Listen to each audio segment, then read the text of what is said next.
தலையும் சரீரமும் ஒன்றாய் சேர்ந்து இயங்க வேண்டும். இனிஷியேட்டிவ் லீடர்ஷிப்பு அங்கே தலையிலேருந்து வரணும்.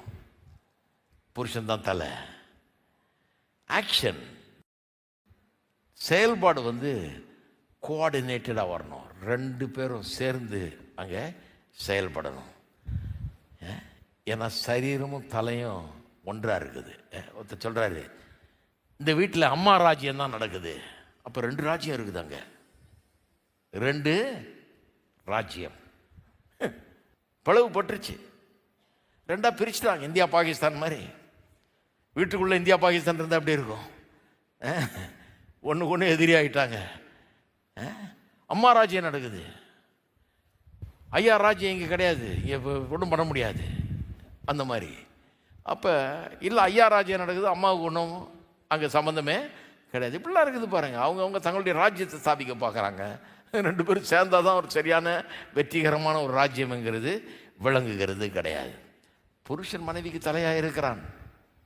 கிறிஸ்து சபைக்கு தலையாக இருக்கிறது போல் அவன் தலையாக இருக்கிறான். அவரே ரட்சகராக இருக்கிறது போல் அவன் தலையாக இருக்கிறான். இதை ஏற்றுக்கொள்றது இல்லை பாருங்கள். சிலர் திருமணம் அந்த வாக்குறுதியிலேருந்து அந்த கீழ்ப்படிதல்ன்ற வார்த்தையை எடுத்துக்கணுன்றாங்க. அதே ஆள் கிரிக்கெட் மேட்ச்சில் போய் உட்காந்துக்கிட்டு, என்ன டீம் ஒர்க் தெரியுமா அவனுக்கு? கேப்டன் சொல்கிறபடி கரெக்டாக அவன் பேட் பண்ணான் பார். போய் கடகன்னு அடியானா கடகன்னு அடித்தான்.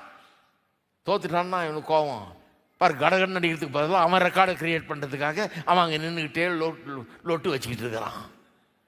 என்ன ஆட்டம் இது? யாரும் கோஆப்ரேட் பண்ணல, கோஆர்டினேஷன் கிடையாது. கேப்டனுக்கு கீழ்ப்படிஞ்சு விளையாடல, இவனுங்க கோஆர்டினேட்டடாக விளையாடலன்னு குறை சொல்லுவானுங்க. ஆனால் வீட்டில் மட்டும் கேப்டன் இருக்கக்கூடாதுன்னு நம்பிக்கை அவங்களுக்கு. வீட்டில்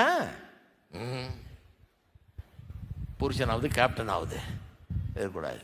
ஆர்மியில் மேஜர் இருக்கணும், கமாண்டர் இருக்கணும். வீட்டில் யாரும் கமாண்டர் இருக்கக்கூடாது, மேஜர் இருக்கக்கூடாது. எல்லாரும் அவன் தலைதறிக்க ஆடணும். யார் வேணா பார்லிமெண்ட்டில் சபாநாயகர் இல்லைன்னு என்ன ஆகுறது?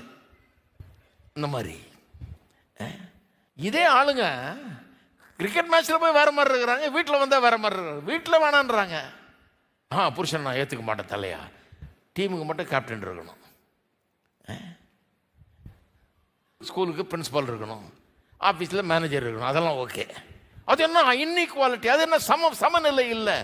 ஏங்க சமநிலை? எல்லாரும் சமந்தாங்க. கிரிக்கெட் மேட்ச்சில் இருக்கிற அத்தனை பேரும் சமமானவர்கள் தான். இன்னும் கேட்ட சில பிளேயர்ஸ் கேப்டனை விட சிறந்த ஆளுகள்லாம் இருக்கிறாங்க. கீழே விளையாண்டுட்டு இருக்கவன் இருக்கான்.